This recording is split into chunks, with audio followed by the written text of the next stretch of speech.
culture has gotten very deep. He thinks because I get threats. Oh, they're going to turn and up. because like I speak out, he thinks that somebody might come to bump me off. Right. I'm like, listen, they'd get in, I'd sit them down, I'd lecture them, and they'd want to kill themselves at the end of it. I remember when, with the website Lively, we once hosted a video by Geert Wilders, a right-wing Dutch politician, because it was within our rules. It was a shitty anti-Islam video. It was crap. But, there was trouble. There was big trouble. The UK press couldn't find my actual address, because it's not that easy. But they did tell people roughly whereabouts I lived, because I wouldn't give an interview, because I'm not going to defend the indefensible. It's not my job. No. But we got death threats and also from... it makes you seem like you're engaging Yeah, with it. massive death threats from jihadists or people of that ilk, to the point I moved the family away. Wow. I guess for them, though, it's really offensive, isn't it, when people... We put you're stuff in guilty place. by association, Yeah, then. we put stuff in place that if anything happened, she'd be looked after for X amount of time. And the video was taken down by Geert Wilders. Oh, no, we took it down so we could get everyone moved and safe. When we took it down, the death threats then came from the right-wingers who were angry that I was kowtowing to Israel. But the thing is, nothing happened. Because 9 times out of 10... People are just angry. It's just bullshit. Yeah. But the funny one was, I was not long after I had to go to Holland. I was invited to a Press Freedom Day. And I was stopping off at the airport in Amsterdam. And Geert Wilders people knew I was going there. They said, oh, do you want to get a coffee with one of his researchers? Get a coffee? Well, one of his researchers. So I said, fine, I'm at the airport, but it'll be at the airport. All right. And then Not I'm as flying. much fun. No, I had to fly off to Maastricht. There was no fun.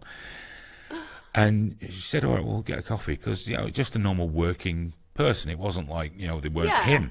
When they said, would you like if we brought Geert along? I went, no. They're like, well, why? I said, well, 2 reasons. Number 1, I don't fucking agree with him. Yeah, absolutely. And number 2, he has an armed guard. I don't. And when I'm photographed having a cup of coffee with that bastard, I'm going to get done in. And, that is so fair true. enough. Fair enough. And also, I'm just not that desperate to meet anyone famous, let alone Geert fucking Wilders, We hosted his video, that'll do. I think, though, that it's really challenging time, isn't it, full stop, because I think balance is really important, and I think that censorship is really bad, but then you also have to appreciate the nuances in between, and as you found there, it's that sense of sometimes... I think there has to be choices. Yeah. I'm very big on this, because people demand everything of everybody else. I think every platform... People do, don't they? I get people being angry with me if I don't respond, and I'm like, I didn't see it, and then they're like, you didn't respond to something. Well, with the websites I've been involved with, because it doesn't match their level of freedom. I want everyone to be allowed an opinion. But I think everyone... This is what I Just used to love about the internet, though. I want everybody... It's one to say, I want everybody to have an opinion, because I think that it's better to see it, even if it's terrible. But you can do something with it. You should have a right on your platform to say, I don't want to hear your opinion. Right, and you because also that should is be not the same as saying in trouble you for doing things that are terrible. But that is not the same as saying you can't have an opinion. No. It's I don't want to listen to it, because their right to speak does not trump my right not to listen. Ricky Gervais says that the thing about Twitter for him is that it's like seeing an advert for guitar lessons and then ringing the person and shouting at them saying, I don't want guitar lessons, stop saying that I can get guitar lessons. And I get that, but I think that what worries me about the lack of people feeling safe to speak out now, and I will always come down to the fact that I think hate speech is dreadful, and I do think that should be taken to task on any level, whichever side, because racism, real homophobia, sexism, and so on and so forth, I just find it unnecessary. But I'd rather see it because I can at least do something with it. When you tell people that they're not allowed to have a view, all it does is it means that they'll find other people with views that can't be challenged, because they'll connect in that way, and I understand that. And also, if you call them monsters, they're going to go to the people that say, you're not a monster. Right, because your bias is going to do that. So you have to make everybody's space be free, and I find that a real struggle at the moment, because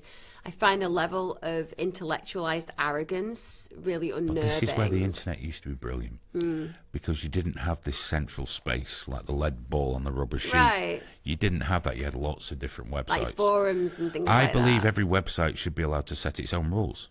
If you want to say, I don't want you to use the word green on my website, that is your prerogative. Right. And if I don't agree with it, I can say it anyway and get banned, or I can go somewhere else. And I'm a massive believer in that. Everyone should be allowed to set their own boundaries. Yeah, sure. You're not stopping somebody else. No. You're just saying, I don't want it. However, we do have now, and I used to be a big believer in that across the board, but we're at a point now where Facebook and Twitter are so big. They're beasts. That it directly chills. Now, I believe, as odious as I might find sexism, racism, homophobia, and, anti-Semitism, Holocaust, and all these things, I believe everyone has the right to say it. Now, on a platform, you can ban it or have a platform that's for it or have a platform that's accepting. When you have Twitter, you have something with so much power and that can create so many problems. You can't have a private company setting its own parameters. I think when it gets that large, it's got to be by law. It has to be by law, because we are seeing, whether people like it or not, conservatives being hammered far more than, I'm not going to say liberals, than leftists. We are seeing an innate bias, because people are biased. You can be part of an organisation that isn't biased, but you cannot be unbiased. It's impossible. We're not wired that way.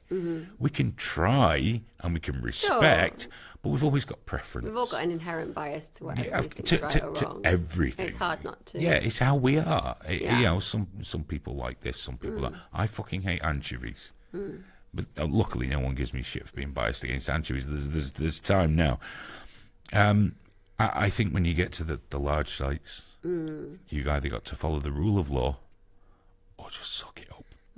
Because, you can always not pay attention to people. Yeah, I think that when we've got younger people, though, being horrendously harassed and cyberbullied, I think that when we've got people being threatened with rape who might have been abused, I think that when people are encouraging child abuse and things like that, that we have to have a way of policing that, both publicly and socially, as well as that, because legally they're too big. We need to have some kind of community responsibility and accountability. Without, you see, they're the things. Those are the rules that you can say, well, that's the law.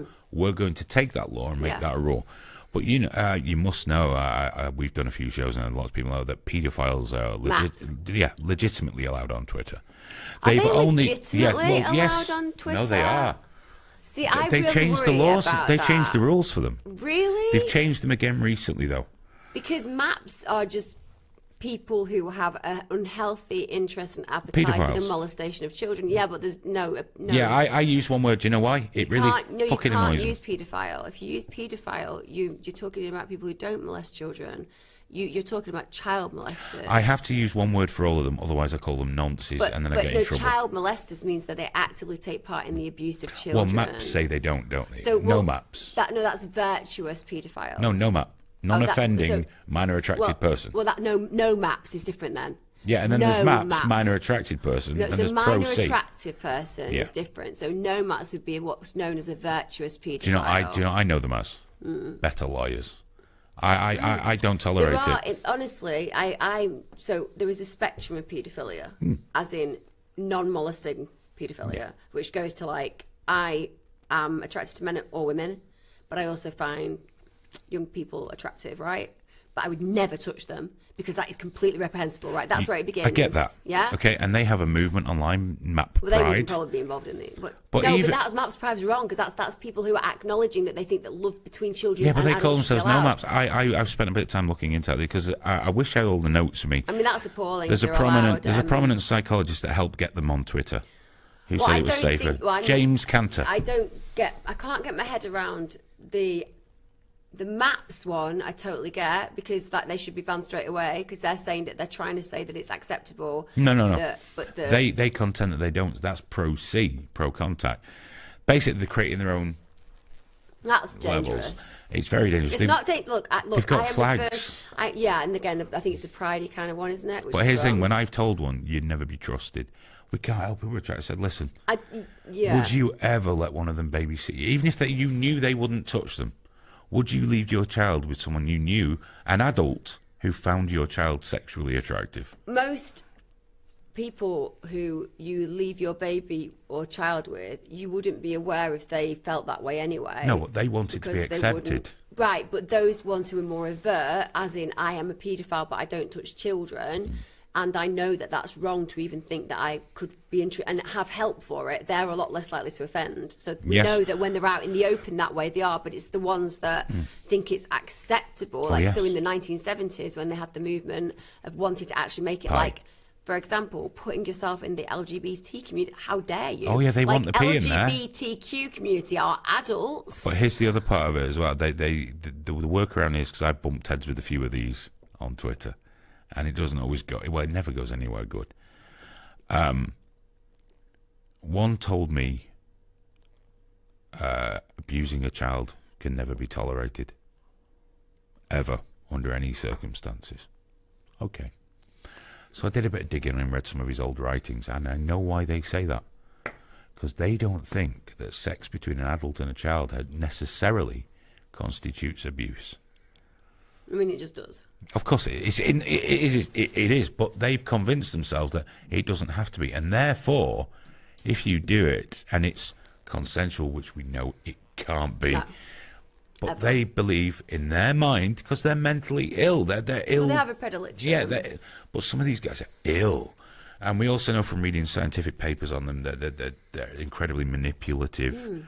They're very good at manipulation. Yeah, and they're often very nice to the kids, so the kids don't even see it in the way, and then that's how it's so confusing for children. That's how they manage it, isn't it? That person loves them. I mean, I'm very intolerant. I must admit, my liberalism firmly stops anywhere near that. I used to have a supervisor who used to say to me that they thought it was a shame that I wouldn't work with sex offenders because it was my one area that I wouldn't do, and I used to just say I'd be really bad because I'd just be like massively judgmental. Oh yes. I just know my limits, and I really have a lot of sense of awe of people who are able to find the compassion and empathy to help people in that way. Graham and